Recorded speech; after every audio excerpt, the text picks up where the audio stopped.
ഗുണ്ടാതലവൻ ഓം പ്രകാശ് പ്രതിയായ ലഹരി കേസിൽ കൊക്കൈൻ സാന്നിധ്യം സ്ഥിരീകരിച്ച് ഫോറൻസിക് പരിശോധനാ റിപ്പോർട്ട്.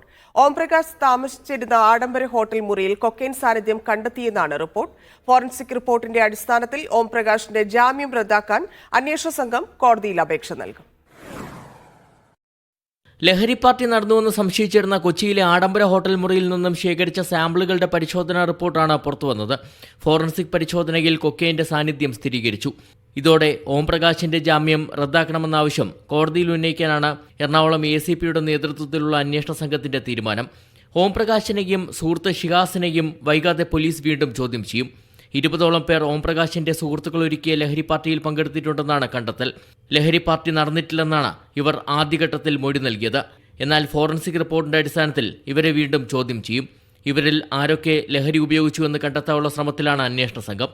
കേസിൽ താരങ്ങളായ ശ്രീനാഥ് ബാസിയെയും പ്രയാഗ മാർട്ടിനെയും ചോദ്യം ചെയ്തെങ്കിലും ഇരുവർക്കുമെതിരെ തെളിവുകൾ ലഭിച്ചിട്ടില്ല.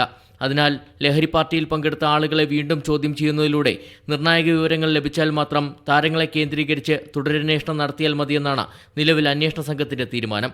നേരത്തെ ശ്രീനാഥ് ബാസിക്ക് കേസിലെ 3ാം പ്രതിയായ ബിനു ജോസഫുമായുള്ള സാമ്പത്തിക ഇടപാടുകളും പോലീസ് പരിശോധിച്ചിരുന്നു. അതിനിടെ ഫോറൻസിക് പരിശോധനയിൽ കൊക്കൈൻ സാന്നിധ്യം സ്ഥിരീകരിച്ചതോടെ കേസിൽ കൂടുതൽ പേരെ പ്രതി ചേർക്കാനും സാധ്യതയുണ്ട്. SS Sharan, media 1 Kochi.